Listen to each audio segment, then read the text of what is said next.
各位下午好，欢迎大家来到这个2026第36届香港书展名作家讲座系列的第一讲，文化不能缺席。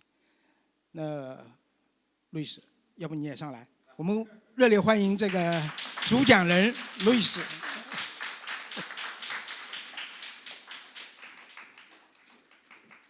我先坐下。我讲几句简单的开场白啊。今天我们大概的安排是这样，就是我们会请卢国烈先生呢先做大概55分钟到1个小时左右的这样的一个分享。接下来我可能会问他几个问题，然后我会尽量把最多的时间呢让给大家跟他交流。这原因我一会儿讲3点，第2点我会讲这个原因。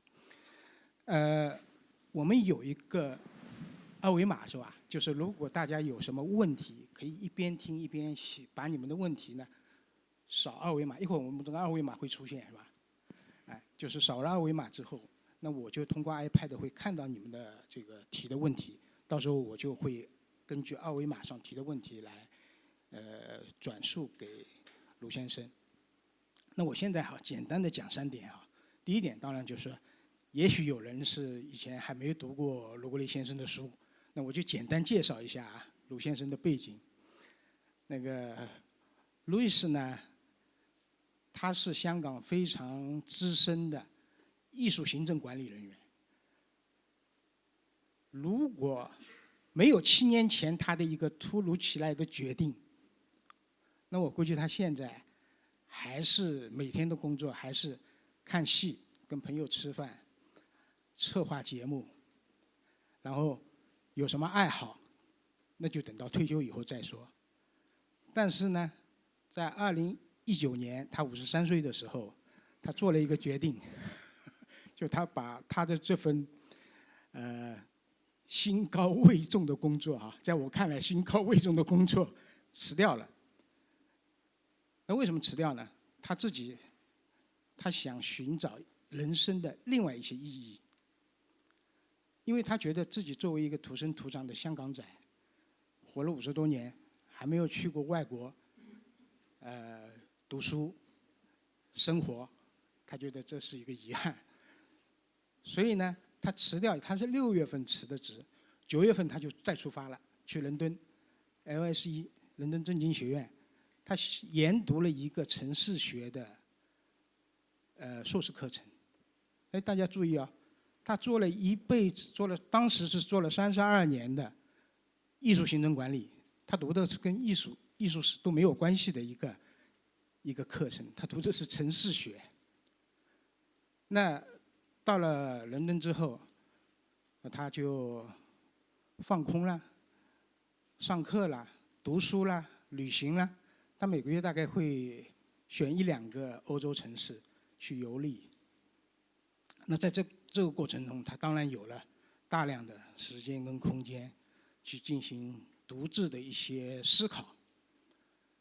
那这个思考呢，这一思考就把他以前30多年的人生积累呢，实际上就糅合在一起了。所以这是我想讲的第一点啊。那这个思考实际上也为他后面的6年3本书这样的一个节奏打下了一个非常重要的基础。这第一点是不是有点不一样就是跟我们一般人想象中的。那我想，如果时间回到2019年6月，你问这个路易斯说，你辞职的时候，你当时想到你7年以后会成为这样的一个有了城市文化3部曲这样的一个作家吗？这样一个作品的一个作家，我估计他也不一定那个时候能想象到。这是第一点。第2点，那他这个书是怎么写出来的？我觉得这个方法也很有意思，我把它概括了一下就是200场涛加上200杯咖啡这样的一个办法。那什么意思呢？就是他去了伦敦不久，大家知道了，就一场世纪疫情就来了，所以他是提前回到香港上网课。那上网课呢，他上了半年网课之后，他有一种冲动，就是要跟别人分享。就是他把自己30多年的艺术行政管理经验跟自己研读这个城市学课程，糅合起来之后，他自己形成了自己对文化的一些看法。就刚才我说了，就他开始有时间有空间去想这个问题了。以前他在翻工的时候，可能没有机会，没有可能去想的一些最基本的问题这时候开始进入他的脑子。这些问题包括，那文化到底是什么？文化对一个社会、对一个城市到底意味着什么？那我们为什么要做艺术？城市怎么样能够文化起来？文化区建成了，或者说10大文化设施建成了，是不是意味着城市就文化了？就这些问题他开始思考，然后他概括出了他的一个文化光谱理论，它叫做 BEAM。那我相信他一会儿可能会介绍我简单说一下，就 B 就是所谓的信念跟价值观啦，E 就是你的日常生活风格啦，那 A 就是艺术跟创造啦 ，M 就是 memories 就是你的集体回忆、你的家族记忆包括你的个人成长记忆等等等等了。那么这套体系建立起来以后，他想跟别人分享。那一开始是他主动邀请，就是比如跟以前的艺术圈的一些人做分享。那这些分享呢，其实就有点像一个学习小组，大家就会从不同的角度去丰富它，去挑战它。那从他第一讲到我当时跟他做访问的时候，大概第50讲，他说他的内容大概50%都改变了。所以这个过程所以我有的时候觉得他的这3本书是共创之书是大家都参与的。因为他到现在为止搞了200场差不多。如果每一场，我知道他最多一场是在网上好像300多人最少的也有6、7个人。如果平均每一场我们以20个人算的话，那就有差不多有4000人嘛，是吧？就是很多人都参与进来了。这个talk呢是这种演讲呢，这种宣讲呢是1对多的，那喝咖啡呢是单对单的。那我觉得那总的来说，我们可以看到他这种方法不是纯粹在书斋里写出来的书，而是一种开源的。就我是做媒体的我知道，共产党在延安时期办报的一个 mission， 就叫开门办报，就是你办的报纸要让放羊的人都能理解。那我们香港报业史上最成功的、商业上最成功的一张报纸，我不知道大家记不记得，95年的时候创办的时候，他搞的那个 Focus Group， 就花500港币请你到他的编辑部去现场禀报。那这个不是光我们香港搞延安搞，美国也是这样的。美国从80年代开始，从非常小的一个中西部小镇维吉塔开始，他们叫 public journalism 或者叫 civic journalism， 它这是一个运动，席卷了美国40%的报纸。就是所以我觉得路易斯，你的这个方法真的，我当时我把它概括成文化孤旅。我觉得它是一种游击式的这种，你看200场要找不同的人，书店、机构、大学等等艺术界。我记得他最小的那场，邓树龙那个工作室，他作为董事，他给董事上课，6、7个人。所以我是觉得他无意中他跟这样的一种开放式的、开源的这种方法是不谋而合。那第3个就是说，从这套书我们讲今天这本文化永续城市是它城市文化3部曲的终章嘛。那我就很想讲一讲这本书的意义我觉得这本书实际上在重新定义香港。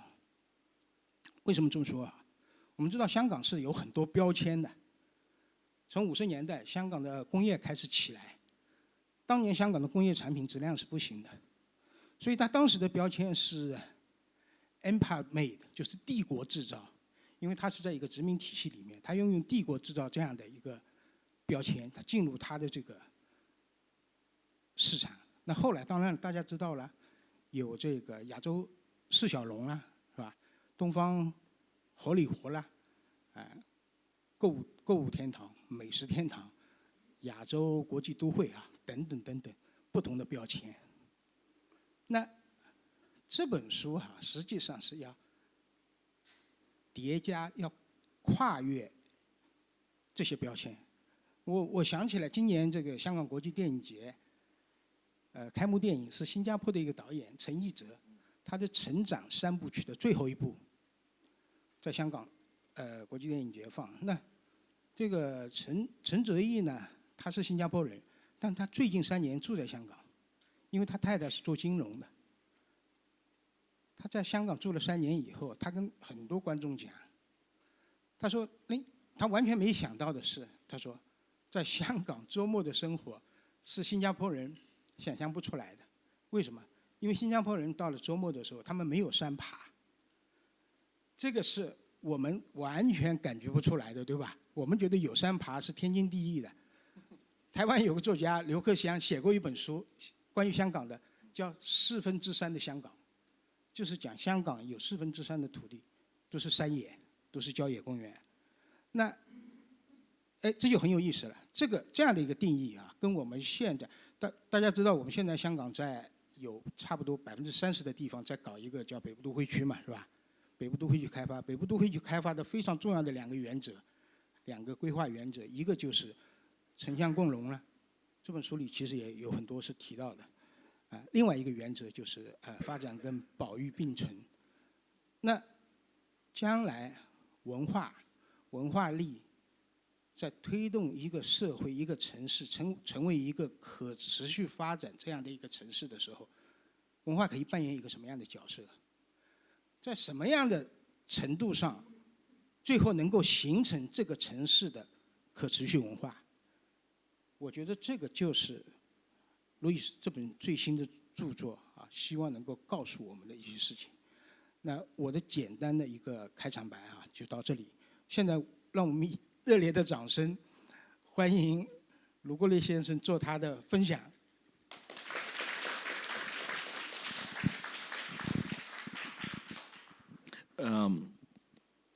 谢谢敏华。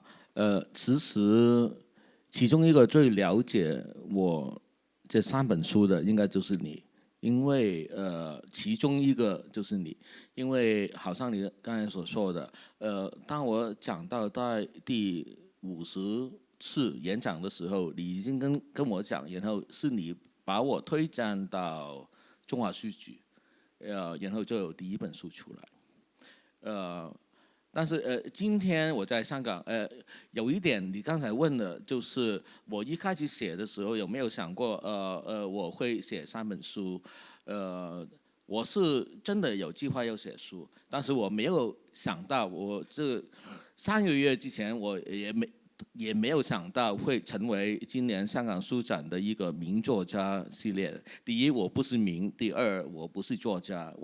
这话我是认真讲的，我要讲一讲我是一个怎么样的人，然后为什么我过去这6年走到这一条路，走上这一条路。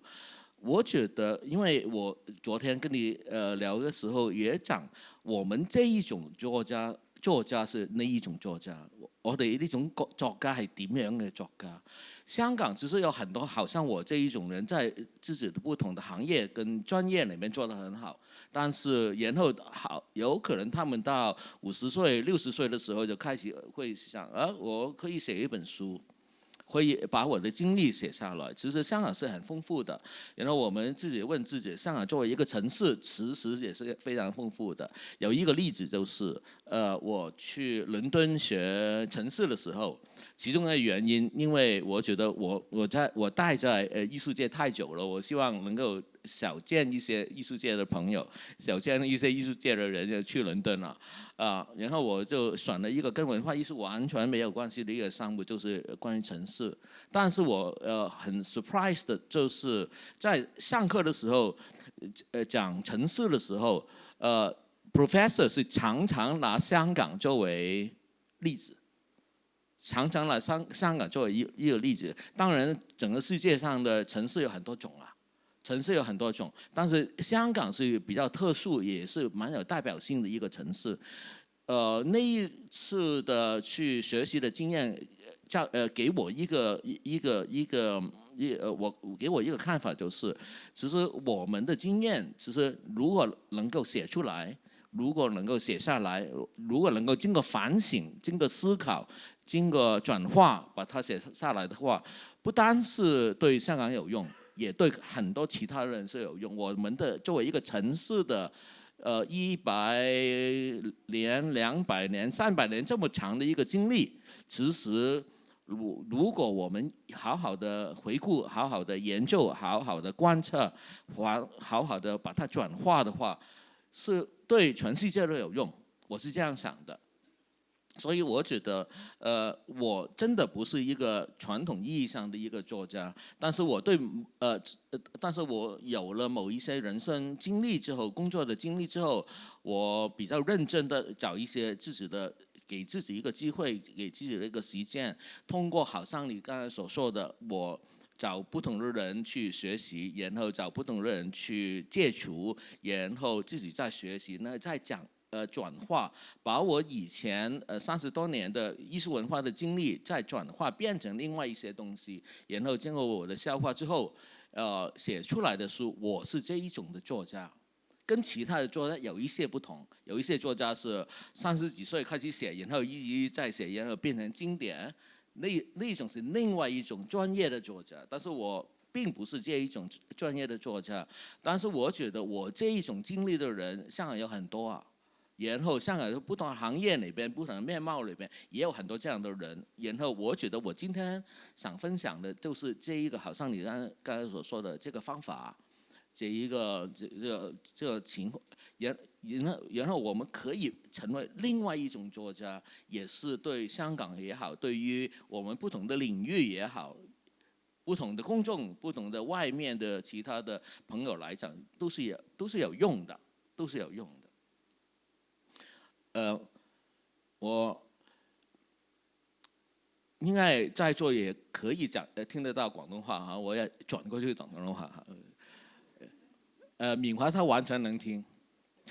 第一本《城市如何文化》，佢個裏邊係，我覺得我係一個做文化行業嘅人，做咗30年之後，問翻最基本個問題嗰個人，其實係幾困難嘅。如果你做金融嘅，你做咗30年金融，做到高管之後，你問金錢係乜嘢，咁就係一個咁樣嘅狀態。咁我嗰陣時係處於一個咁樣嘅狀態，我想問翻自己文化係乜嘢。咁呢個係一個好危險嘅決定嚟嘅。如果大家都係去到呢個咁樣嘅經歷，去到做咗某一行已經做咗好耐之後，再問翻一啲基本嘅問題呢，好可能會令你轉行嘅。咁或者好可能會令你重新就諗過第二啲。我係問自己一個咁樣嘅問題。我覺得問最基本、最 basic 嗰個問題，其實好有力量嘅。問翻最基本嗰樣嘢。跟住除咗我問呢個問題之外，我亦都頭先敏華所講，我哋去到唔同嘅城市有唔同嘅經歷。第三，我亦都將嗰個諗法擺翻喺香港出嚟。咁呢本書佢係咁樣。咁當時我係首先問自己一個問題，我當時做文化區，文化區係咪起咗之後城市先至有文化呢？咁呢個係一個我由呢個問題開始。跟住好似敏華咁講，我就去咗英國都留咗半年嘅。喺疫情我捱到最後尾唔走唔得嘅時候呢，佢封城之前呢，我就走咗翻嚟啦咁樣。咁喺嗰度我第一次感覺得到原來文化係可以喺美術館或者係劇院，除咗精緻文化之外，城市有好多生活上邊或者城市嘅空間都有好多文化喺裏邊。我經歷咗好多唔同嘅城市，譬如呢個城市令到我覺得原來一條街道完全可以影響到個城市嘅面貌。呢個叫做維也納嘅環城大道。咁我第一本書有詳細咁講呢點樣係一條街道完全改變咗，或者反映到嗰個年代整個城市嘅完全嘅變化，係一條街道可以咁樣做。咁翻嚟諗，咁我就諗下彌敦道係一條咩路，點樣影響到香港嗰個城市化、現代化嘅個進程係點？另外，我去咗法蘭克福書展，我未見過一個書展裏邊大部分嘅書都係德文，我都唔知佢做乜。但係我未見過一個書展，每個攤位都喺度做緊講座。其實佢每個攤位喺度大大小，真係有啲係6個人，有5個人，每個攤位都喺度講。其實係一個關於溝通嘅書展。個溝通係喺每個角落你都會見到，每個攤位就喺度講緊，不停喺度講嘅溝通，就唔係賣好多貨嗰種嘢。咁我覺得呢個城市又有另一個文化喺度出到嚟。呢個係聖彼得堡嘅，應該係聖 Isaac Church。咁我見到一個我睇翻呢個城市，呢個城市原來好年輕嘅啫。我去嘅時候應該係聖彼得堡係慶祝200週年左右，係一個好年輕嘅城市。點解一個咁年輕嘅城市，當時彼得大帝點樣創立呢一件事？我去到嘅時候就諗另外一件事，即係一個城市其實要幾多年先至可以變成好似聖彼得堡咁經典咧？香港都如果我哋用1842年開始嚟計，都差唔多200年，180幾年。咁點睇一個城市嘅轉變？佢哋嘅文化嘅發展係點樣呢？伊斯坦堡，之前我唔知道伊斯坦堡原來係一個貓城嚟嘅。咁一個城市對嗰個動物嗰種喜愛同埋嗰種包容，去到嗰個程度，我覺得係溺愛嗰個程度呢，我係想像唔到嘅。我真係想像唔到，係整個城市先至係咁一齊咁樣樣。咁最近有好多新聞啊，關於點樣對待一啲唔同嘅動物，我都覺得唔同嘅城市嘅文化真係可以係好唔同，而真係唔係一定係淨係發生喺博物館同埋劇院裏邊，喺人嘅生活裏邊嘅睇法都係咁。跟住因為嗰時我時間多，我就翻屋企就喺個房裏邊咧，就攞一張好大嘅紙出嚟畫圖。我今日要講嘅咧，我今日所講嘅所有嘢都係關於我係一個好中意畫圖嘅人嚟。你會見到好多圖嘅。咁呢3本書嘅設計總監啊 Stanley 喺度咧，佢每次都問你有冇手寫嘅圖可以擺落本書嘅設計嗰度。我其實好中意手寫嘅圖。咁呢個我就寫完啲圖咧，我喺因為太大張，我就黐喺埲牆嗰度。結果我就黐到成埲牆都係圖。你諗下嗰陣時，我一個人住個 service apartment，嗰埲牆就係咁樣。就畫咗好多圖出嚟，畫係乜嘢咧？我就問自己一個基本嘅問題：文化係乜嘢？咁因為我係一個畫圖嘅人，我就慢慢就自己畫出嚟。我記得我間房度成日自己同自己講嘢，因為得一個人啊嘛。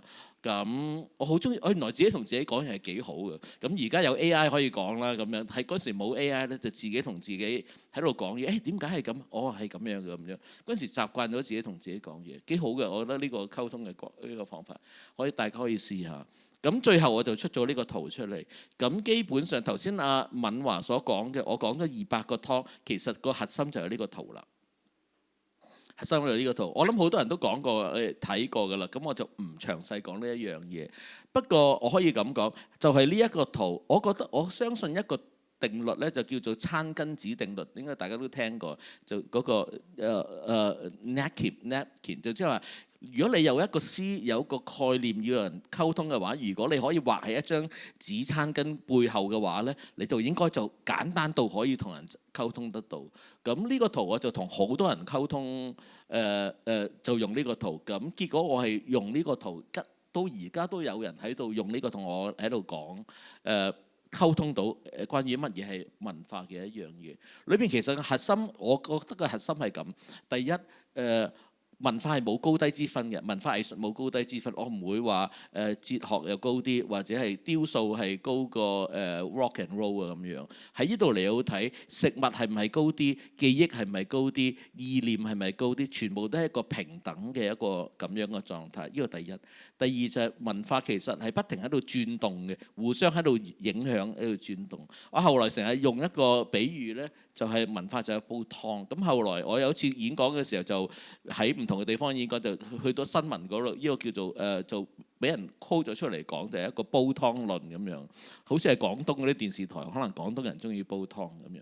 咁就用呢個嚟到講，好多時用形象化嘅方法嚟到講。我就係用呢啲咁樣嘅工具，同200幾人嚟到講咗。咁跟住翻到嚟開始嘅時候，我應該頭80個講座咧，都係戴住口罩講嘅。咁唔知大家仲記唔記得口罩嗰個歲月咧？咁樣咁全部都係戴住口罩咁講。呢個差唔多係第一個講座。去到第70個嘅時候咧，因為我做太多 PowerPoint 啦，我就將70個 PowerPoint 排出嚟。結果而家有大概呢度嘅3倍左右嘅 PowerPoint 啦，2倍幾3倍嘅 PowerPoint 我係講咗咁多次。每次我都改少少，因應嗰個地方嘅觀眾啊咁樣都改少少。係去到咁樣嘅量。頭先阿敏華講得啱嘅，每次我係藉住，亦都有人問過我點解你唔擺上 YouTube 咁咪算咯咁樣。YouTube 我唔可以次次見到人啲眼神 ，YouTube 唔可以之後大家可以交換聯絡方法。YouTube 唔可以有問題嚟到講。雖然我做咗 YouTube 之後可能會爆咗，而家好多都唔定。但係我好似頭先阿敏華所講，其實我係用每個 talk 嚟到自己同自己討論緊。咁我唔使自己同自己講嘢啦嘛，可以同佢哋講嘢。佢之後每10個裏邊都有一個有 feedback 會留翻，有啲人到而家都同我繼續通訊咁樣，其實喺度改變緊我嗰啲嘢，所以我6個人都講，5個人都講，因為其實我喺佢哋身上攞到嘢，我覺得係仲多，我到而家都仲講緊嘅。我上個禮拜先至講完，我下個禮拜又有類似嘅 talk 又喺度講。疫情之後我去大灣區同埋內地再多咗，疫情之後飛得多咗，台灣啊、新加坡啊、馬來西亞一路都有，一路不停喺度講。咁對於我嚟講，係我呢種作家嘅搜集資料嘅過程，係我呢種作家嘅叫 research 嘅過程。可能有一啲作家佢就係閂埋一個房門裏邊可以出到一本大嘅作品出嚟，我唔係嗰種咯。我係要咁樣嗰種，我用呢個方法嚟去做。咁第2本書其實我寫出嚟最大嘅原因，我覺得有一啲嘢我經歷過，如果我唔寫就冇人寫㗎啦。咁我特別係想講，因為我喺2010至2019年嘅時候參加咗西九文化區嘅建設，我覺得呢個 project 太大啦，太重要啦。而資料好少。如果大家有嘗試揾個資料，其實資料係非常之少。唯一資料揾到嘅就可能一啲報章嘅報導啦，或者係一啲立法會嘅資料。其實好少關於呢方面嘅論述。我覺得如果令我覺得好似我尋日同阿敏華講，香港係一個唔係太中意論述嘅地方。即係你諗下，如果呢個係發生喺上海、發生喺台北或者發生喺其他地方，即係嗰個社會雙方面嘅唔同嘅論述、唔同嘅討論，一定係會多好多。香港唔係咁中意將嗰樣嘢用文字嚟到方式嚟到討論，而且可以記錄落嚟，唔係好多。咁其中一個原因，我就覺得要寫呢本書，我覺得我有啲經歷可以寫出嚟。咁我做咗一個工作幾有用嘅，就係除咗我講自己喺唔同嘅工作裏邊嘅經歷之外呢，我仲為香港嘅藝術界嘅發展畫咗一個圖表出嚟嘅。因為我又係中意做到圖表，可以用圖表做到嘅我都覺得係比較得嘅。而上邊你會見得到呢，中間嗰橛先至係我經歷過嘅部分，其他嗰啲係我冇經歷嘅部分，即係話中間呢橛先至係我經歷嘅部分，其他呢啲係我補落去。所以嗰本書其實結果我係寫咗香港嘅藝術發展嘅大概講咗60年左右啦，差唔多由62年開始講到22年左右嘅歷史。咁我亦都希望可以補翻呢個脈絡出嚟。對我嚟講，其實係一個城市將自己文化化嘅一個過程。咁個過程有冇人討論，有冇人描述嘅呢？咁如果冇嘅話，我咪嘗試描述下。咁我自己做咗一啲自己嘅經歷，亦做咗一啲 research 喺裏邊呢，亦講得到就係話香港作為呢個城市，由自己以前好中意話自己係文化沙漠嘅。舊年我去深圳演講嘅時候，深圳話自己係文化沙漠咁樣。我唔係喎，香港先係咁啊，點解深圳係嘅咁樣？唔係啊，深圳係啊咁樣。我其實係將呢個過程其實係點樣變出嚟嘅呢？嗰係點樣變？如果我哋由1962年大會堂開幕開始，去到20幾年西九開始開幕嘅時候，中間發生咗咩事？中間嗰個脈絡係點？我自己係整理咗出嚟，都係我自己嘅睇法。可能唔同嘅人有唔同嘅睇法。咁我做咗呢一樣嘢，我特別比較講得多西九文化區嘅嘢多啲。咁所以類似咁樣嘅資料，或者係由第一手參與嘅人嘅角度嚟去睇嘅，其實唔多咯。咁樣咁到其實我都係出到嚟比較多係我自己經歷過嘅嘢，同埋出得街嘅嘢，所以裏邊其實真係冇爆料嘅。咁而好多係我自己喺裏邊當時有咩選擇，而我做咗啲咩選擇。因為嗰陣時我真係一個喺裏邊嘅一個參與個過程，其實有啲乜嘢嘅選擇，喺咩選擇之下呢啲嘢出咗嚟，變成咁樣嘅樣，比較講得多啲呢方面嘅嘢。咁好似頭先敏華所講，呢個經歷我覺得講出嚟都好嘅。呢個經歷其實係作為我個底碑個基礎嚟到我出翻第一本書嘅嘢。係點問自己文化係乜嘢？其實係問到呢個過由呢係我個即係最底嗰個過程。文化係乜嘢？而我中間係經歷過好多中間嘅管理同埋操作同埋政策嘅制定同埋執行嘅過程，唔係純粹係一個學術嘅探討。好似一個圖咁樣，我話成日我哋講圖啦。咁呢度我哋曾經我都用好多圖。咁我呢個亦都係將一個關於，因為嗰陣時我要起好多場館，呢個關於一個場館應該點樣起嘅我自己嘅睇法係攞出嚟。咁中文世界裏邊亦都係從來冇書講一個藝術場館應該點樣起出嚟個步驟係點都冇嘅。咁我覺得如果我有呢咁樣嘅經歷，點解我唔可以講落嚟俾其他嘅中文世界裏邊嘅人亦都可以參考下呢方面？跟住完咗呢個經歷之後，完咗呢本書之後，我先至翻去第一本書。所以可以咁講，我第二本書我係 backtrack 翻我第一本書之前係個前傳嚟，其實係一個之前嘅過程。咁我要因為今日我特別係講第三本書嗰個 book launch 嚇，我會擺多啲時間講我第三本書嗰個歷程係點樣。咁個歷程好得意嘅。當我一路喺度講城市如何文化嘅時候呢，我發覺我推出嚟嗰套理論呢，有個 bug， 有個唔 work 嘅地方。其中個原因呢，就去到今日在座位朋友呢，阿黃錦星星星局長呢，佢係請我去講鄉郊文化。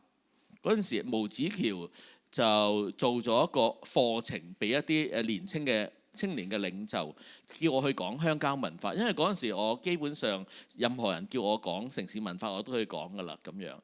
咁KS 咧就請我去講鄉郊文化。當我講鄉郊文化嘅時候，我又想用翻 Beam 呢套方法嚟到攞出嚟講。我發覺去到嗰度咧，我棘住咗，去到嗰度，咦唔得喎咁樣。因為原來咧，我原本思考城市文化嘅時候，我有個諗法嘅。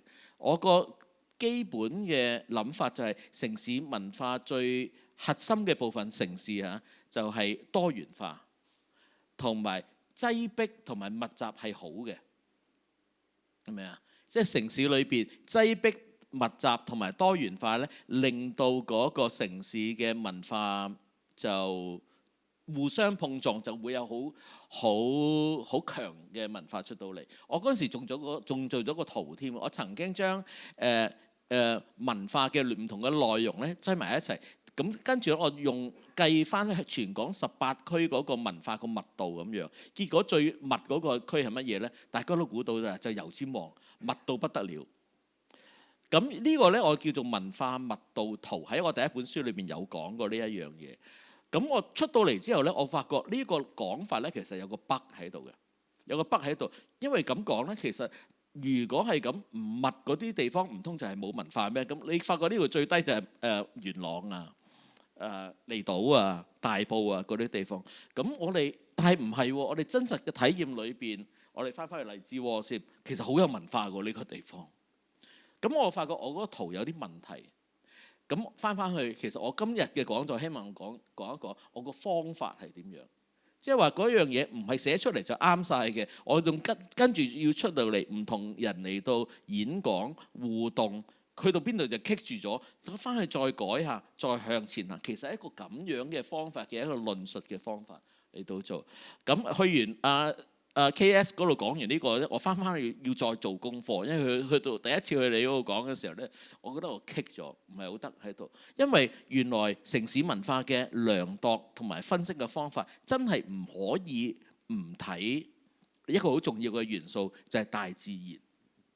我原本以為覺得城市文化最核心嘅地方就係擠迫多元化、密集街道啊、高樓啊，咁咪香港咯。所以香港咁多元、咁豐富嘅文化，就香港啊、曼哈頓啊、呢啲啊、倫敦啊、東京啊，呢類全部都向密集多元嗰個方法嚟到生產好多文化出嚟。但係問翻自己，城市真係有好多鄉郊同埋郊野大自然嘅地方。頭先敏華所講，劉克襄嗰本書叫做乜嘢？3/4的香港。其實城市裏邊好需要呢啲透氣位嘅。我哋經過2次疫情就知道啦，其實係好重要。點解我哋喺文化嘅論述裏邊，我有冇辦法連埋佢落去呢？所以我翻去就改。我將原本個圈外邊咧加咗一個叫做生態環境個圈翻去。呢個真係棘咗喺毛子橋講完嗰次之後呢，我加翻呢個圈落去。睇完呢個圈，我就睇多咗嘢啦。鄉郊地方嘅文化就係所有裏邊嘅嘢，但係所有嘢都係生態同生態環境密切配合嘅。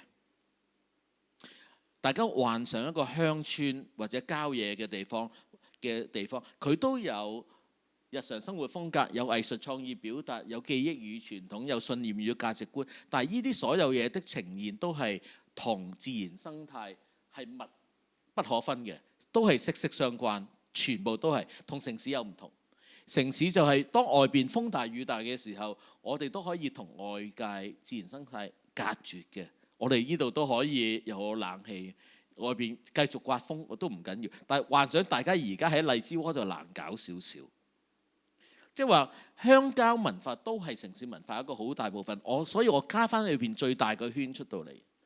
而我哋所追求嗰種城市文化可以有唔同嘅形態出到嚟，而我哋事實上都需要某啲程度裏邊要同鄉郊或者同自然生態密切關懷一齊先得。我哋城市並不是係好似一個同自然生態隔絕嘅地方，所以因為呢一件事咧，我加咗個圈喺外邊，咁我就可以繼續嚟到講一件事，就係其實文化同可持續發展有啲咩關係，同自然生態係有啲咩關係？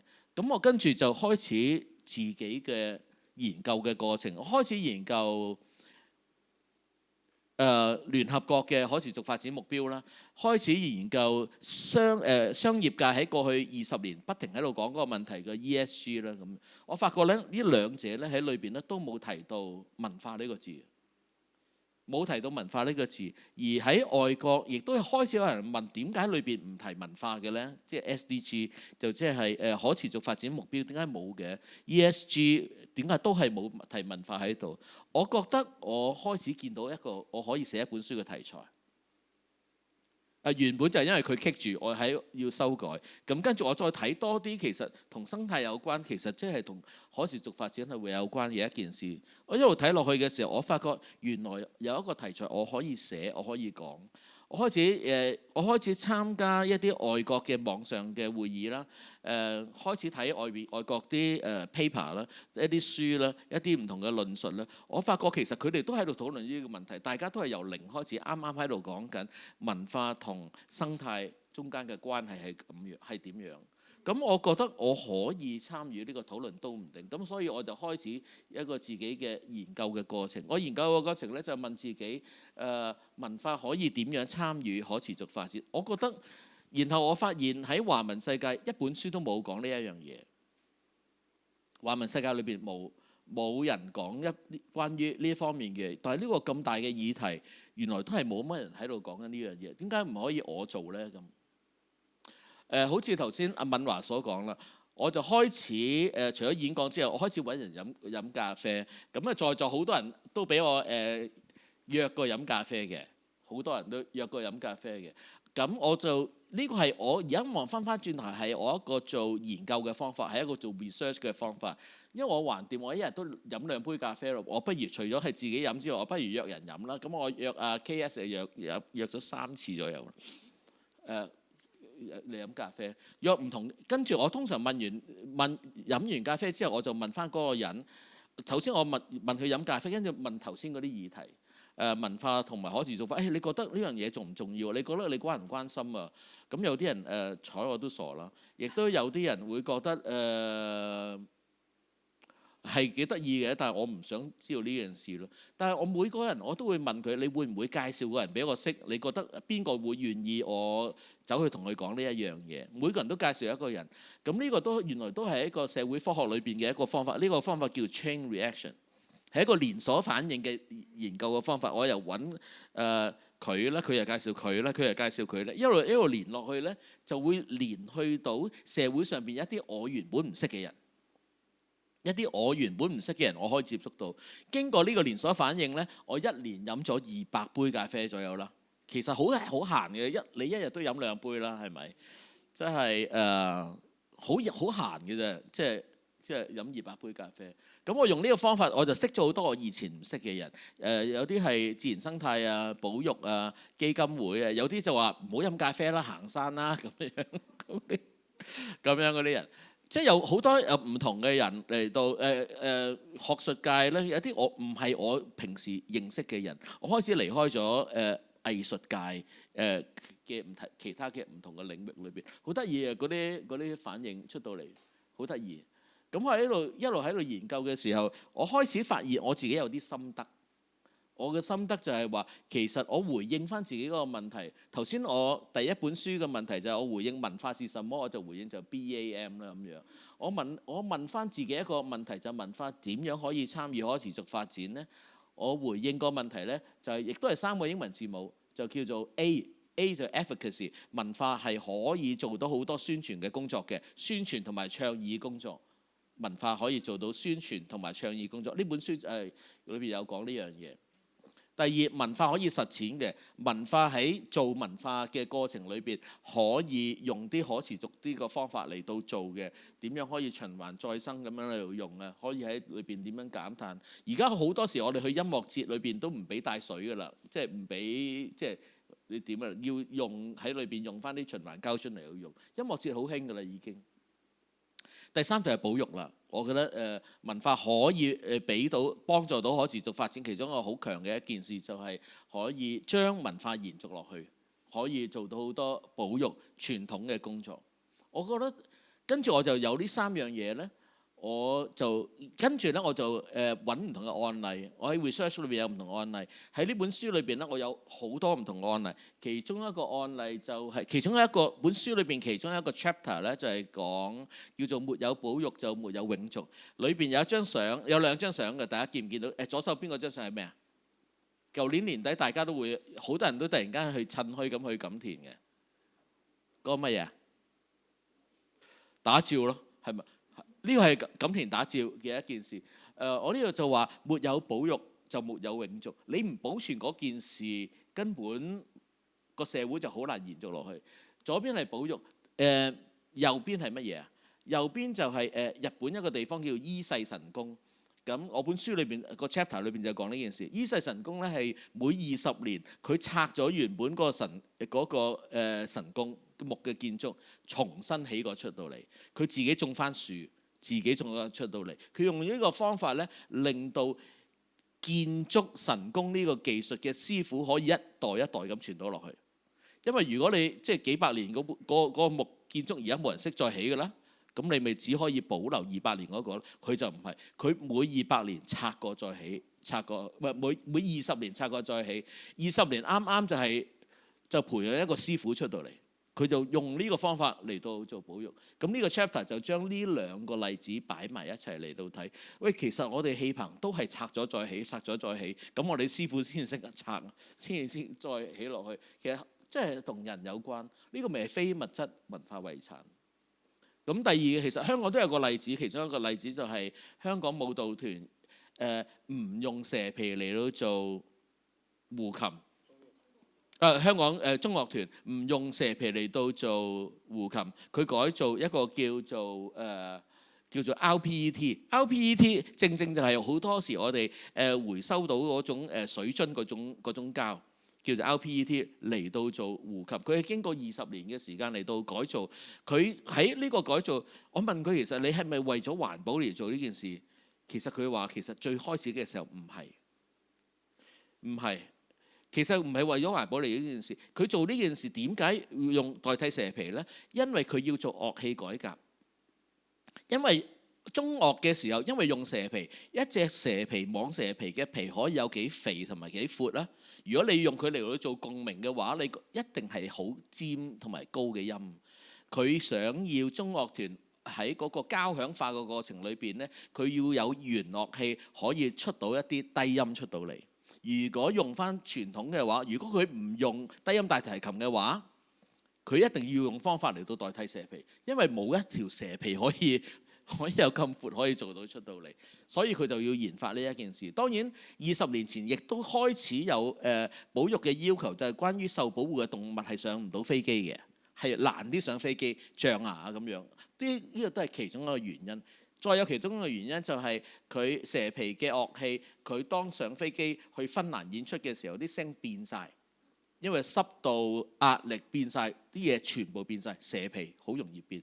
佢用呢幾個原因，結果做到出到嚟，令到佢唔使殺生，令到唔係淨止呢個團，香港中樂團好多其他樂器改革都係用呢個蛇皮，令到唔使殺生。咁你話咁佢用膠喎咁樣，咁但係佢唔使殺生喎，同埋呢隻膠係可以重還再用，其實佢都係一個方法嚟到做呢件事。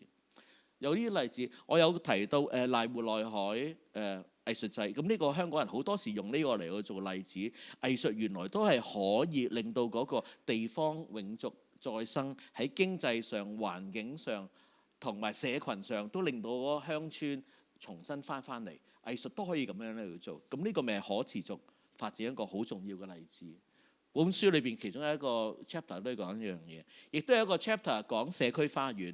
咁呢個係一個上海嘅社區花園嘅項目，佢係做咗200個社區花園。而社區花園呢，我學識一個普通話嘅字叫做邊角料。邊角料係咩意思啊？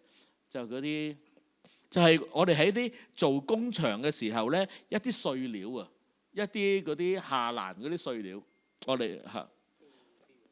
即係三尖八角嘅社區裏邊嘅三尖八角嘅空間，佢利用呢一樣嘢鼓勵民眾自己做翻自己嘅花園，自己照顧翻自己嘅地方。其實係一個公民社會嘅一個運動嘅過程。咁呢個都係可持續發展，亦都可以改善到當地嗰個環境個情況，亦都可以令到嗰個社區嘅韌性出到嚟。呢個我係講緊個社區嘅韌性 resilience， 令到個社區個連結，令到佢哋愛翻自己嘅社區，中意翻自己嘅社區，覺得嗰個地方係佢就唔會喺嗰度抌垃圾，喺嗰度即係啲狗瀨屎瀨尿咁樣喺嗰度嚟去做。佢點樣可以中意翻嗰個地方，令到個公民個社會嘅可持續發展，個韌性可以出翻嚟。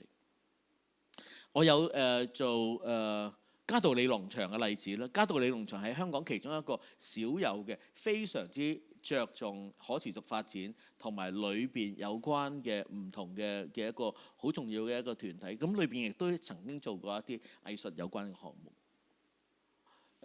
有個例子我喺裏邊都係詳細講，就係講流行音樂啦，就講 Coldplay 呢個例子。咁 Coldplay 幾年之前嚟過香港，佢係用咗好大嘅力量，亦都係好成功咁樣咧，將佢一個國際巡迴演出嘅碳排放，佢而家證實到有 proof 啦，可以出到係減到60%。佢一樣有搭飛機嘅，但係佢有唔同嘅方法，令到佢自己喺個做佢個 concert 嘅過程裏邊減到60% 嘅碳排放。其中個原因，佢帶埋自己嘅太陽能電池去巡迴演出嘅。佢帶埋自己太陽能電池嚟到巡迴演出，佢個舞台又可以自己發電，佢周邊又有啲運動單車咁樣。佢用好多唔同嘅方法，佢亦都種樹啦，每賣一張飛佢種一棵樹咁樣。佢用唔同嘅方法嚟到做呢一樣嘢。呢個原來都有方法，文化藝術都可以咁樣做。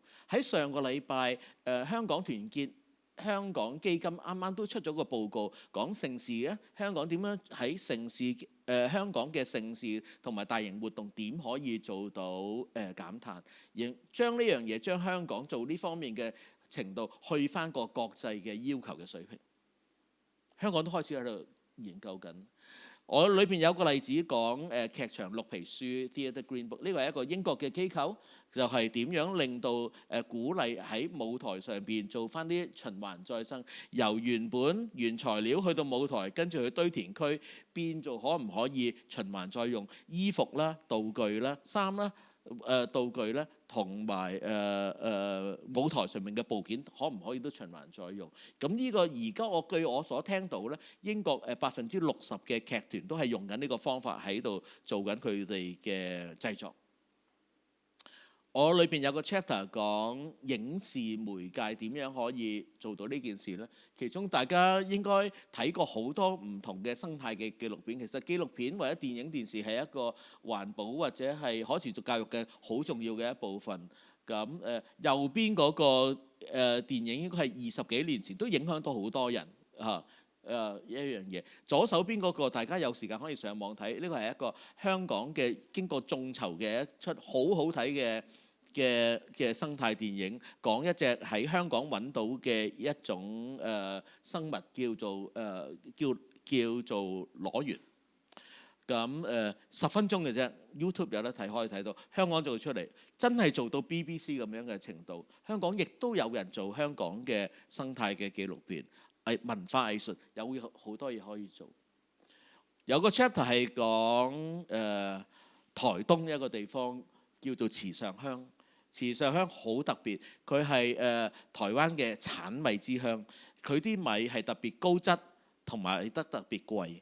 咁其中一樣嘢佢再做嘅，每年佢喺收割同埋插秧之前呢，有1個禮拜嘅時間呢，佢就做一個藝術節，叫做藝術節。佢唔影響佢裏邊插秧同埋收割嘅時間，唔影響佢種田種米，但係佢每年做翻個節慶。佢令我諗翻起，而家我哋睇太平清醮或者係其他，都係一啲傳統嘅節慶。點解唔可以做一個新嘅節慶？佢變咗佢每年好多人年年都去嘅。香港我都知道，在有啲就係每年都去，佢就係做一個節慶，真係秋收。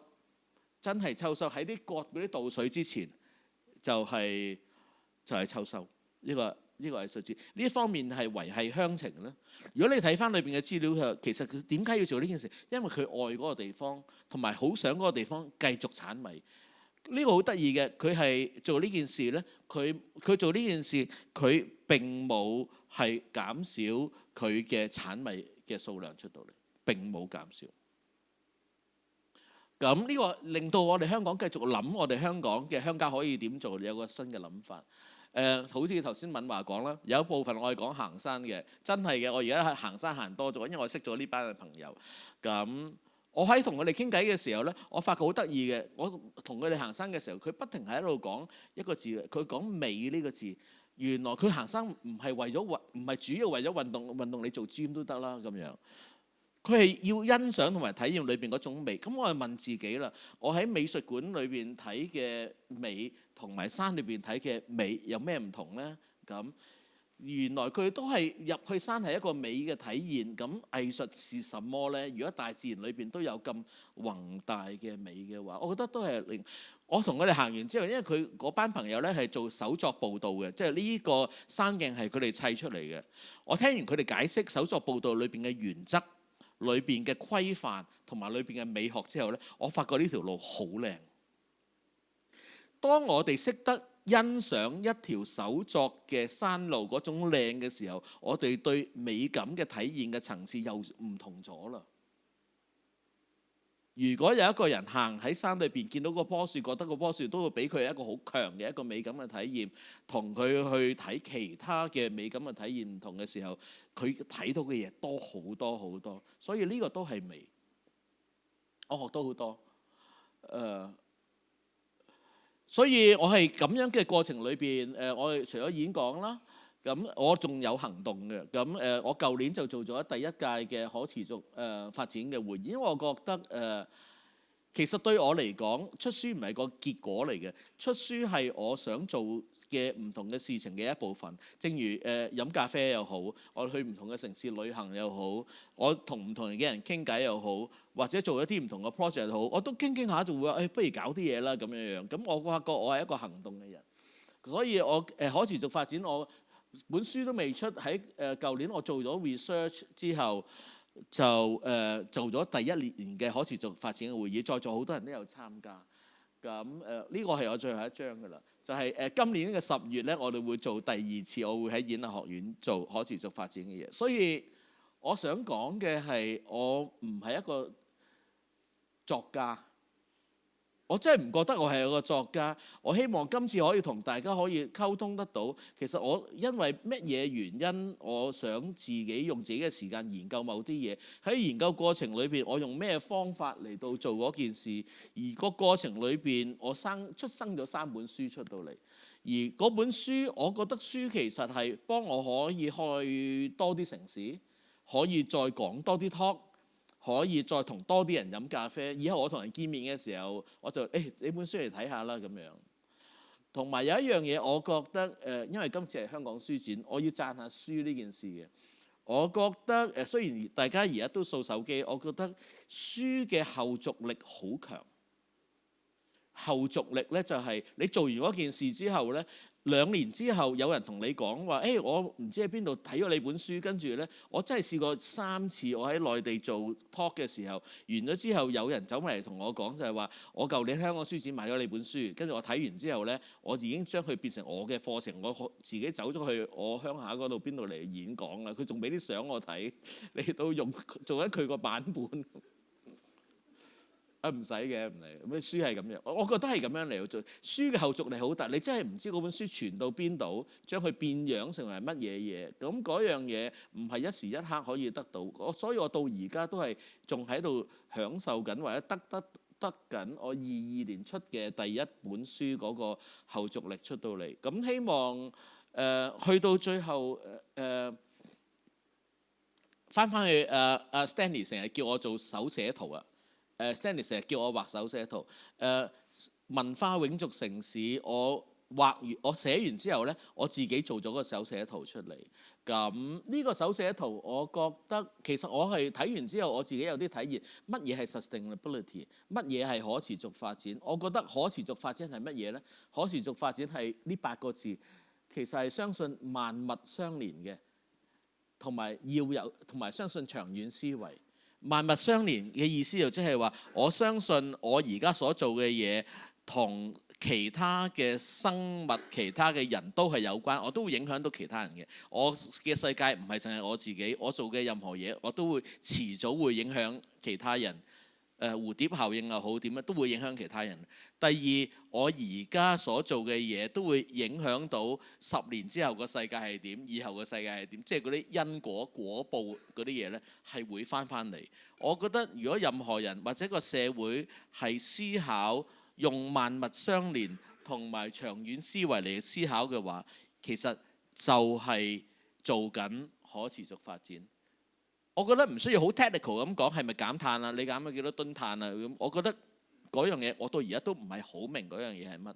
但係如果我知道萬物相連同埋長遠思維，我抌垃圾嘅時候，我就會慳少少，或者我想隻鞋污糟咗，我就諗買隻新鞋嘅時候，我再諗下其他個方法嚟到點樣做。我去到大自然嘅時候，我會知道大自然同我嘅關係其實都係有關係嘅嘢。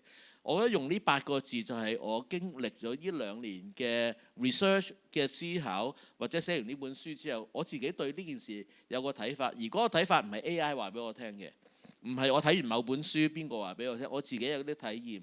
而我覺得我嗰啲體驗，我可以寫落自己本書度，同埋我可以由今日開始，好似今日呢個咁好嘅場合咁樣，開始講俾唔同嘅人聽。我都有啲信息可以帶俾大家。而嗰本書今日出咗之後，可能賣得唔好，但係4年之後、5年之後，有人話佢攞到呢本書，令佢諗到某樣嘢，嗰種後續力我係不能想像。咁所以希望今次呢個分享可以同大家分享到我點解會寫到呢3本書，同埋我其實想做啲乜嘢，同埋個方法用咩方法嚟去做。咁可能淨係適合我都唔定，但係我覺得我好願意利用今次書展呢個機會同大家分享。多謝晒。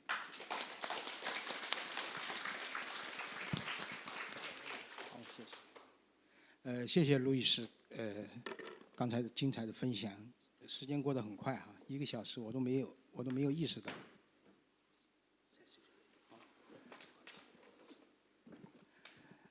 我接下來我簡單的我跟路易斯分享一下，然後大家有什麼想問的問題，可以通過掃這個二維碼，我在這個 iPad 上可以看到大家提的問題。那剛才其實路易斯的第1本書呢，實際上是現在進行時。我上午在书展的现场，就是有一对情侣就来这个我们那个摊位啊，就来翻这套书，不停地看。那我还问了一下他们，我说你们为什么对这套书感兴趣？后来那对情侣就告诉我说，因为上面有城市2个字，就我们很喜欢城市。那个这个世界上大家知道真的是有城市迷的，这些人很喜欢城市，他们把自己叫城市人。那么他第3本书，实际上我觉得是面向未来的，就是刚才我讲啊，香港的北部都会区，它要创造这样的一种规划的一种新形态城市。实际上，你现在世界上很难找到先例，城乡融合的这样的一种新形态的城市。它的 icon 再不是维港两边的这样的摩天大楼，而是可能是无数个鱼塘、湿地跟硅谷的融合。所以我觉得香港的新田科技城也许能够成为世界上第一个湿地硅谷，就是这样的一个道理，就是它是这样的一种规划理念下的一种新形态城市。不过呢，我上个礼拜6深圳罗湖那边起了一个楼，摩天大楼，90多米高的罗湖图书馆，他把原来的图书馆推倒了，然后重新盖了一个罗湖图书馆，里面还有一些比如青少年活动中心这样的一些机构那跟我同台的这些别的嘉宾全部都是建筑师或者规划师，只有我一个是非专业人士然后因为我从香港过去，他们就说：“喂，香港是世界上有名的高密度城市，对吧？你跟我们讲讲，香港如果碰到我们这种情况，深圳这种情况，香港会怎么处理？”后来我就想了一想，我说：“哎，这个很有意思啊！”我说我可能是下意识的，我从到香港的第1天开始，我跑得特别多的，我特别感兴趣的，反而是香港的乡郊，就是郊区、乡野。我说我其实是没有非常有意识的。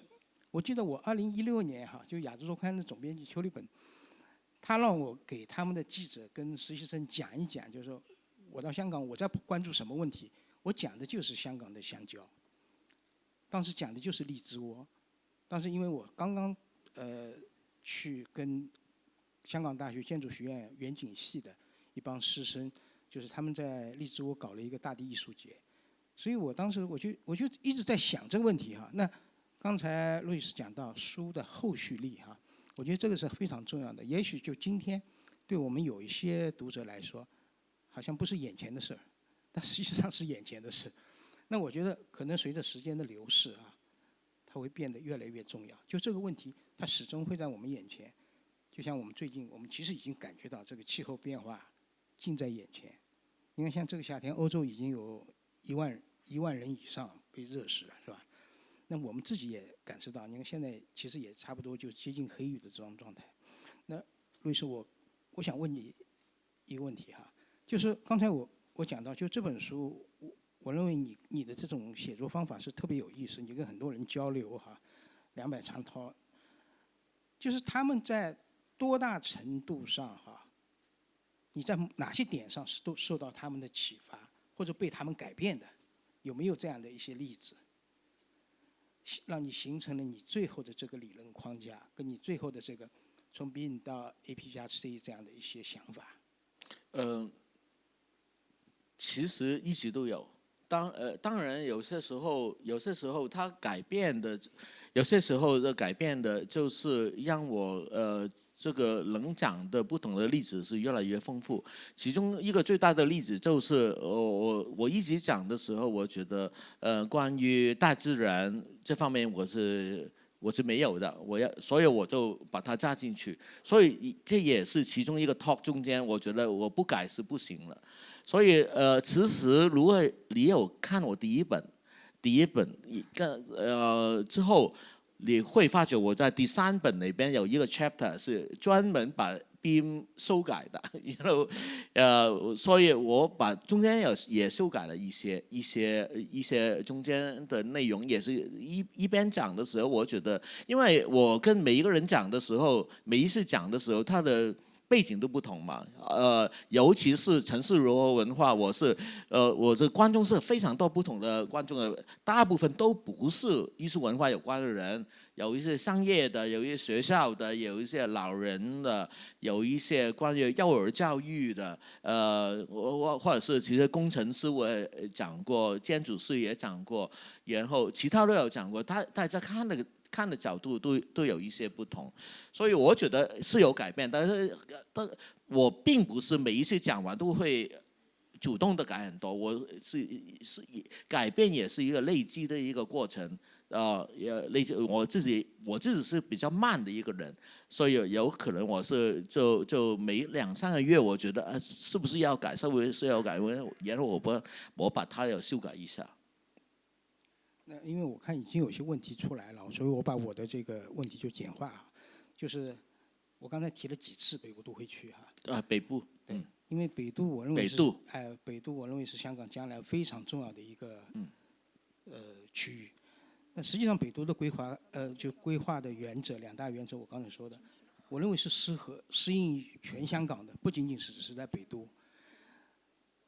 那假如我们说，假如小时候我们经常写作文哈，假如你是北都的北部都会区的区长，它其实不是一片空白嘛，对吧？它不是一张白纸，它现在已经有100万人住在那儿了。你会让文化怎麼去介入北部都會區的發展？此時我要廣東話答下，因為我喺西九嘅工作裏邊咧，都牽涉到一啲規劃嘅工作。其實西九最開始嘅時候嗰2年，其實大部分係同啲規劃師喺度嚟到睇裏邊嗰個大嗰個 master plan 係點樣。我覺得好多時我完全經歷得到喺西九嗰段過程，包括而家離開西九嗰段過程咧，其實規劃同埋做出到嚟咧，中間一定要面臨有好多唔同嘅轉變。我覺得應該做嘅方法咧，尤其是北部都會區，好似你咁講，係一個咁重要咁大嘅一個區咧，應該有好多活動或者係好多區而家已經有嘅，將而家我哋想要嗰種理念，用先行先試嘅方法，喺一啲而家已經嘅區已經做咗出嚟先。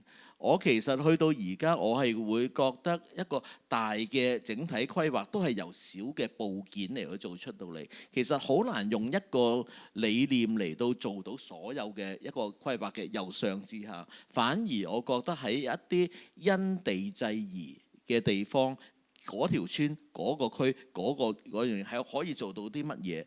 點樣擠文化落去，然係嗰度自己做出到，係一點一點咁生出嚟，而唔一定係完全係用上而下整一個大規劃，做咗分區再做唔同嘅嘢。我覺得兩者都可以一齊嚟到做，用呢個方法嚟到做。否則嘅話，我哋做好多上層嘅一啲宏大嘅一啲理念，去到下邊嘅時候做到下邊嘅時候，發覺每個區每塊地都有少少唔同嘅時候，好多時會走樣或者係會失咗個整體性。反而我覺得可唔可以，尤其是用一個比較 organic 啲方法，比較有機嘅方法，一步一步，亦都係有做一啲由下而上嚟到做出嚟。好似你咁講，已經好多人住喺嗰度，有好多區本身已經有好多嘅文化喺度，所以我覺得應該用咁樣嘅一個過程嚟到睇，咁其實會做得到。咁其實部分喺西九嘅時候，亦都有開始，亦都有咁樣嚟到做咁樣。其實做戲曲中心之前，我哋花咗幾年嚟到做大戲棚出到嚟咁樣，咁令到我哋對戲曲嗰種認識咧，唔係一般咁樣。就咁諗，即係幻想出嚟，係根據我哋對嗰啲業界啊、嗰啲觀眾啊，佢哋做平時嘅做法係點樣，我哋先至諗嘅戲曲中心係點樣做，係一齊嚟到做。我覺得規劃同埋實踐其實可以平衡咁樣做都得。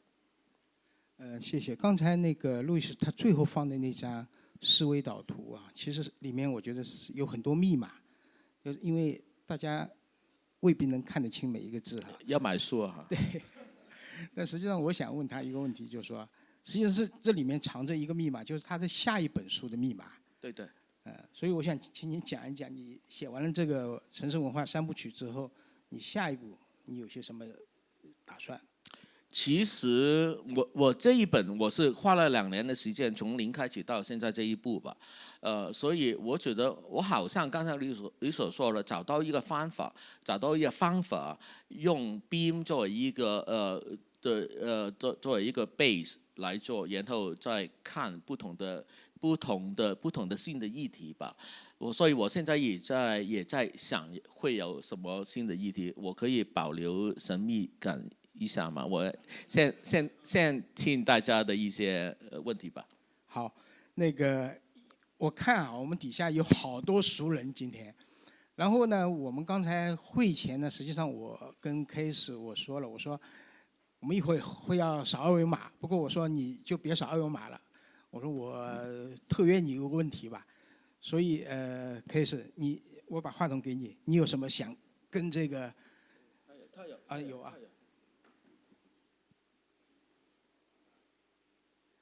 Case 是香港2屆政府的這個環境局局長，那他現在是五指橋慈善基金的主席。好，大家好，咁咧就多謝阿金老師同阿 Louis 多謝 KS 幫我寫序。係，咁咧就長話短説，問今你呢個3部曲，不如問3個問題好唔好啊？3個問題，講天地人好唔好？咁就講而家天氣變化咁犀利，咁多極端天氣。你呢本書同呢個極端天氣點樣聯想嘅？呢個第一啦。第二講地啦，好唔好？咁你搞咗呢個西九都一段嘢，其實你應該好多啲料可以爆嘅，係嘛？不過你冇寫出嚟。不過今日咁少人，咁多朋友喺度，有冇啲嘢係可以爆下料？即係話，即係西九一個咁重要香港嘅投資，同你講嗰個議題，點樣可以有一啲嘅，即係你嘅心得可以分享下咧？第3就係人啦，咁我諗你講就係實踐啦。今日咁多，今日要 DSE 放榜，啲畢業生今日唔喺度，不過咧就年青人好緊要嘅，有冇啲你嘅內容同呢個年青人點樣係可以多啲係去心聲同我哋講，而係可以即係同呢本書有多啲嘅一個化學作用嘅咧？3個問題。好。OK， 考我急才。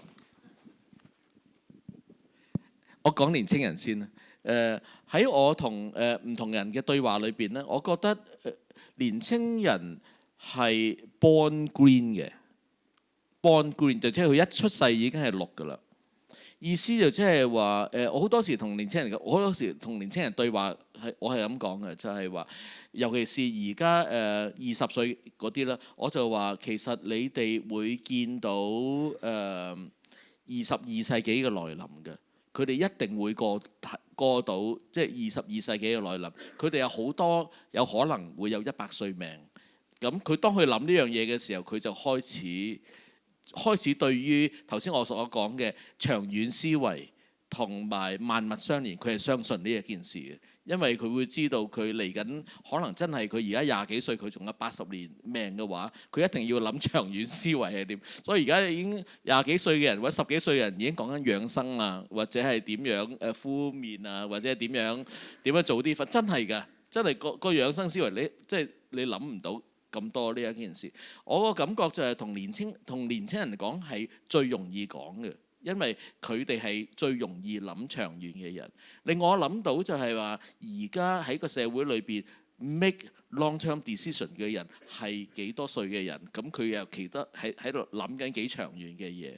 因為會覺得我去到我今年60歲，咁我諗嘅時間段，我應該唔諗太多太長遠嘅嘢。但係年青人反而會諗80年嘅嘢。咁我哋點樣可以喺嗰個關於未來嘅討論裏邊多啲年青人嘅參與落嚟，一齊嚟去諗嗰件？我覺得要諗下個比例。我唔係話將踢晒所有60歲嗰啲人唔好做長遠決定，但係我覺得點樣可以兩嘢可以撈埋一齊？我覺得呢個議題係令啲年青人會醒翻嚟，一提佢會100歲命咧，佢就醒翻。哇，係喎，真係要做啲嘢咁樣。雖然有啲人會話，我都唔會㗎啦咁樣，但係其實係嘅，佢會。所以年青人呢件事係最容易講，年紀越大嗰啲就越難講啲。咦，第二係咩話？西九有冇料吧？西九有啲咩？你可唔可以具體講？咁樣嘅。其實我第二本書講得好清楚嘅，我覺得西九我用8個字嚟到總結嘅西九，唔係爆料嚇，8個字叫做大局已定，來日方長。其實大局已定㗎啦，即係西九嗰個形式，裏邊可以做到大局已定，即係大體係咁樣㗎啦。即係而家你唔會再諗佢會變成咁樣嘅，大局已定。第二，其實來日方長，即係魔鬼在細節中，仲有好多細節嘅嘢，仲有好多嘢可以搞。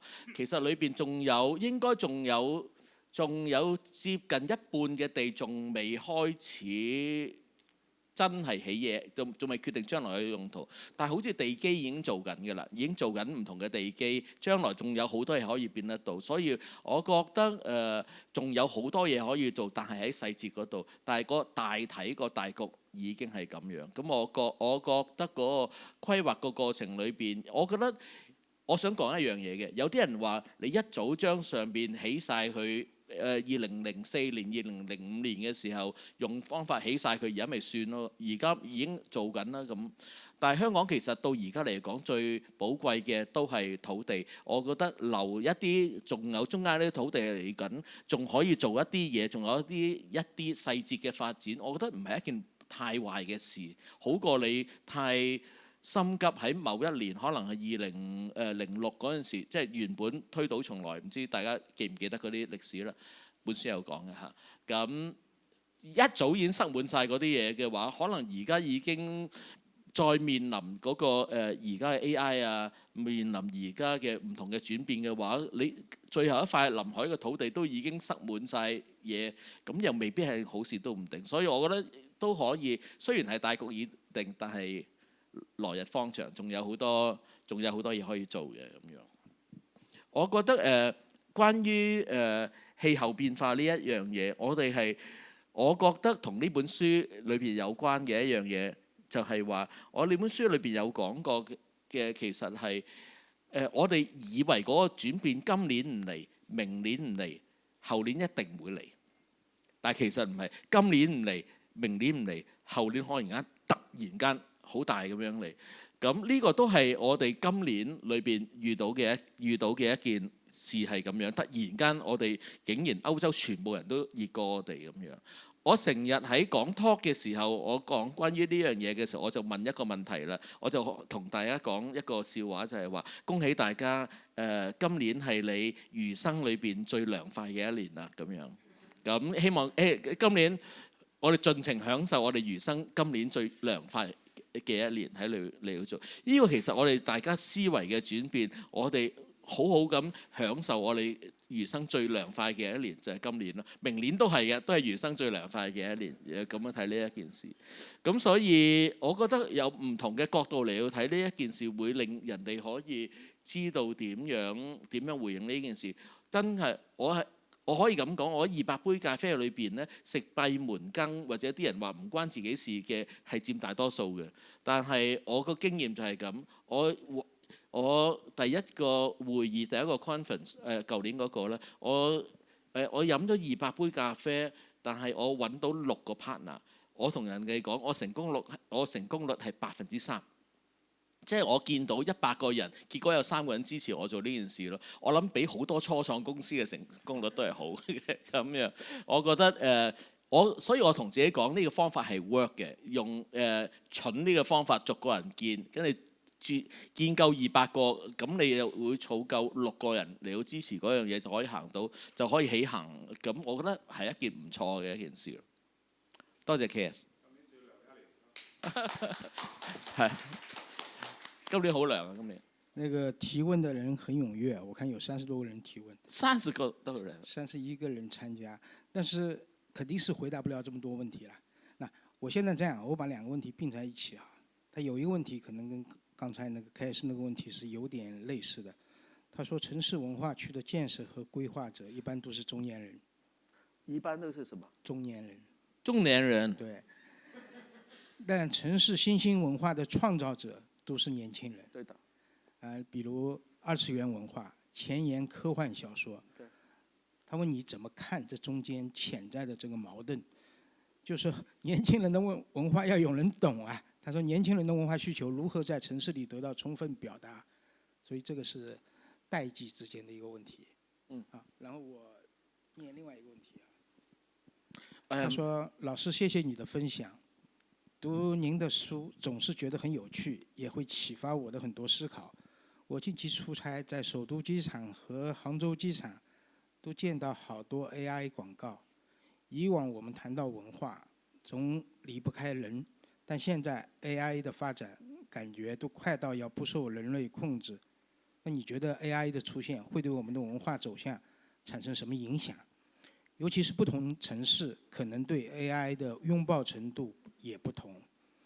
未来也许会有一个 AI 文化异军突起的城市也说不定。那么2046电影里的情形会来到吗？这对我们的文化保育又會帶來什麼影響？謝謝。好，我答咗第一個問題先。第一個問題就是年輕人的文化。對我來講，過去這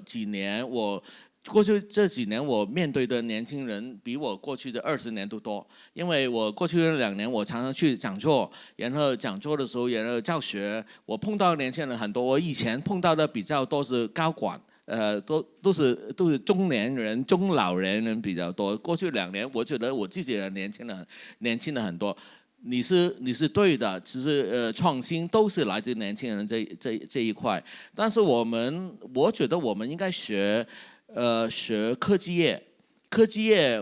我知道科技業的一個情況就是差不多30歲就找不到工作了。有一些科技公司真的差不多30歲的時候，你就會不會被取悅了，都不能留下。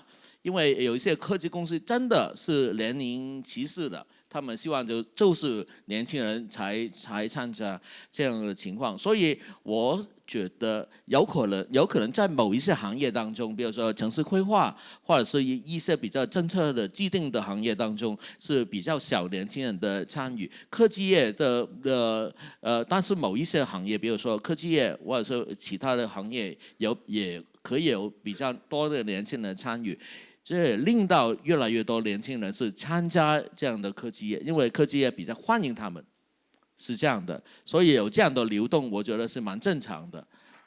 是這樣，我也覺得這方面也沒辦法，不同的行業有不同的不同。我覺得現在年輕人是懂得選擇他自己要往那個行業那邊走，他們是懂得的。第二個問題就是 AI， 都是 AI。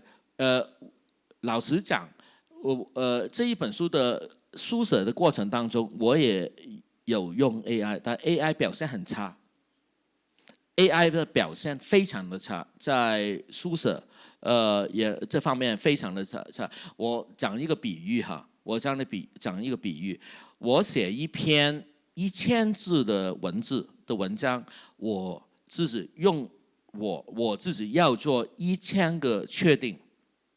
每一個字，我是每一個字都寫的，每一個字我都要選擇，我為什麼要寫這一個字，為什麼是用這個字，不用另外一個字，我要做1000個決定。但是然後我可以告訴在座的每一位，某一個字我為什麼用這個字，不用另外一個字，所以我寫出來的東西就是我自己的風格啦。我就有自己的特點，我可以解釋為什麼這一句是怎麼寫，另外一句是另外一個方法來寫。但是如果我用 AI 寫的話，我就不能夠了。它整段文字出來的時候，我也不能夠告訴自己為什麼 AI 是這樣的選擇，它也沒有告訴我為什麼要每一個字是怎麼來做出來。我覺得 AI 如果有一天我們是全面接受 AI， 就是代表我們自己放棄了我們自己。但是當人類自己放棄自己的話，我真的沒話可說。但是我們到現在還有一個蠻不錯的一個思維的能力，為什麼我自己不用？我到現在我還可以每一個字的思考想象，然後寫一些東西出來，有我自己的風格的，為什麼我會放棄？我觉得我不应该放弃。但是如果越来越其他人的放弃的时候，我是非常失望。所以我觉得它是一个工具，但是为什么我们允许这个工具来控制我们自己？我觉得有可能到某一天 AI 真的很聪明，能够帮我写也说不定，但是它不是我啊。我希望我写的东西都是我写的东西，我希望我每一个字都可以告诉每一个读者为什么我这一句我选择用这个方法写，没有另外一个方法写。如果是 AI 的话，我就不能跟每一个读者来讲这个事情，这多没意思啊！就是这样。对，其实刚才他这里面提到啊，说有没有一个城市，异军突起，就是作为一个 AI 城市异军突起。其实我想起来，我几个月前在深圳看那个双城双年展，就是深圳香港城市建筑双年展，这个大概是从07年开始，一直是2个城市一起搞的。其中有一个在深圳生活了30年的一个美国人类学家，他是美国人，但他嫁给了深圳人，所以他在深圳一直生活了30年。他一直做的是人类学的调研，他的那个参展展品就是说深圳有可能成为人类历史上第一个 AI 城市。那实际上很有意思啊，30年前，也就是这个老马，我们叫他老马，他的名字叫玛丽安嘛，Mary Ann。那个他96年来深圳的那一年，正好是 Ram 库哈斯带了他哈佛大学的一帮学生去珠三角考察。他写了一本书，后来就是叫《大跃进》。那这本书现在是清华大学的一门课啊。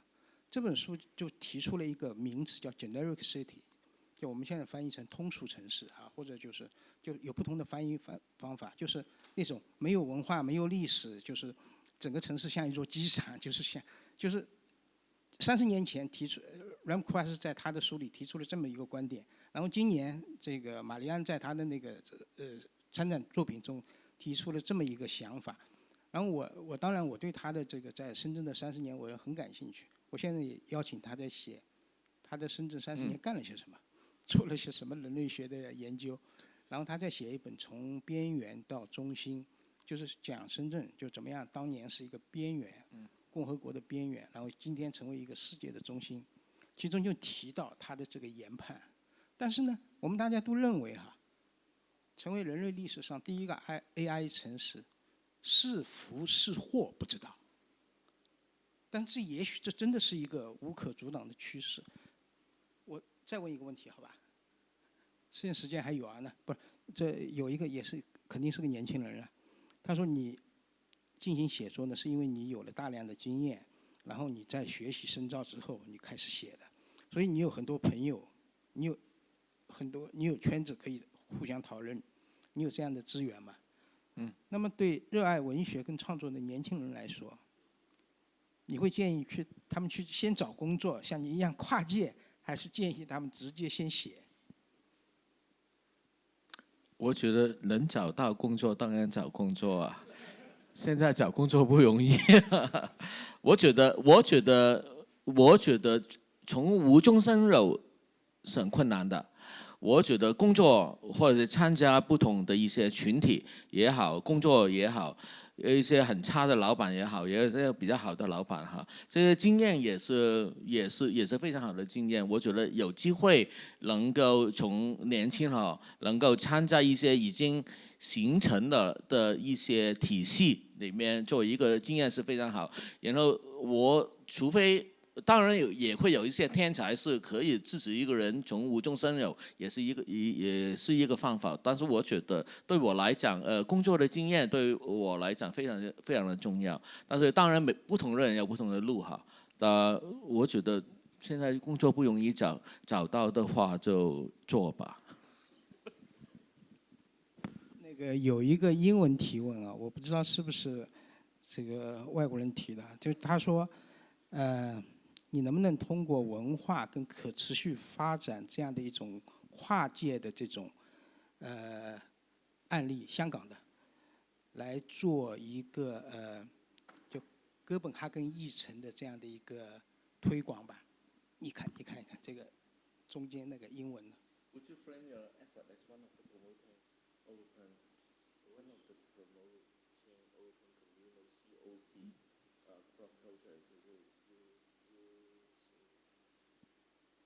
你想想，你用什么语言回答吧？因为他那200场，有的也用英文讲的。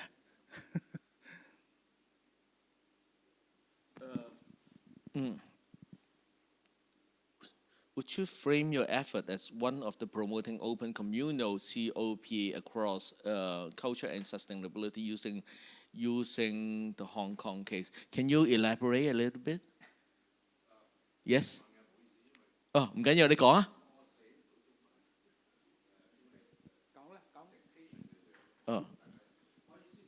其實因為你做緊，sorry， 我意思就係你做緊好多跨界嘅嘢，你以身力行，咁你係一個即係呢個係 experimental design and practitioner。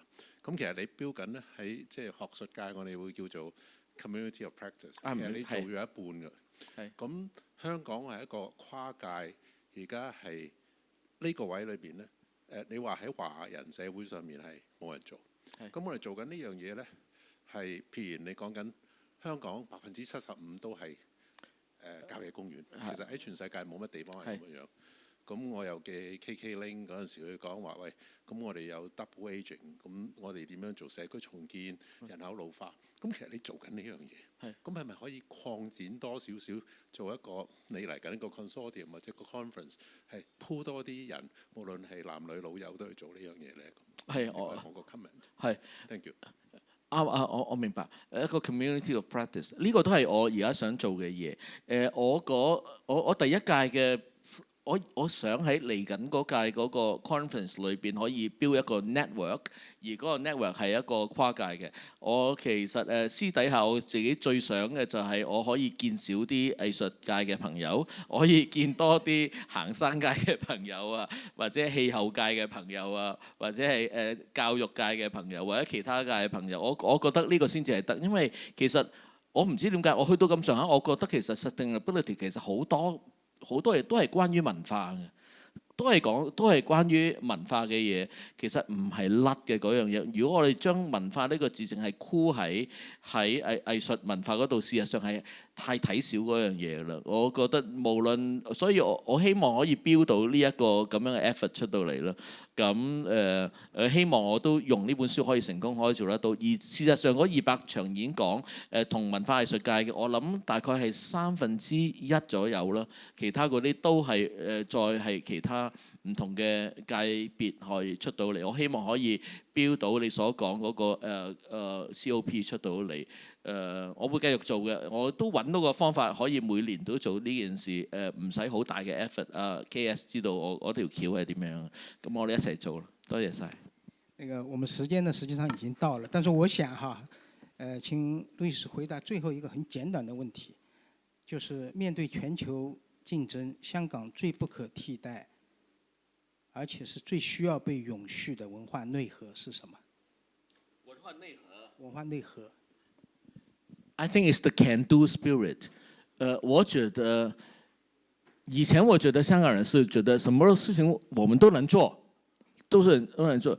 我覺得can-do spirit 就係叫做敢做同埋願意做。我覺得而家好多係好驚咯，好驚做錯嗰樣嘢。我覺得呢個文化係好得人驚嘅文化。我覺得點解係香港人會驚先嘅咧？咁我覺得嗰 can do spirit 就係令到香港變成香港嗰樣嘢。因為本身其實真係唔係好多資源嘅一件事。咁我覺得如果香港有個咁嘅 can do spirit 可以做到出到嚟嘅話，我可以保留到呢一件事嘅話，我覺得即係會做得到。咁呢2日我都睇好多關於Nansen 嗰啲討論，我覺得其實都係好香港精神嘅一件事，咪做出嚟咯。香港電影冇一個系統，佢咪做一個系統出嚟，由零開始做出嚟，即係好似大家咁。我頭先我都唔係我嚟代表我所做嘅嘢，我覺得如果冇人講，咁咪我講先咯。我可能講錯，但我都講先，可能下一個會講啱都唔定咯。如果冇人做呢件事，咁我有時間我咪做先，咁可能我做錯，咁人哋下一個咪做啱都唔定咯。咁咪做先咗先，唔應該 keep 住想做第3個，等深圳試完先，我先做啦，咁樣咁就好得人驚咯嚇。好，謝謝路易斯的精彩分享。我們最後有一個環節，就是大家可以到門口，我們有賣書，然後最重要的是我們那個有50套，它的3部曲的套裝，因為這3本書呢，尤其是第2本，其實很難找市面上。路易斯專門從這個倉庫裡面拿出來，然後把它打成包。那謝謝大家。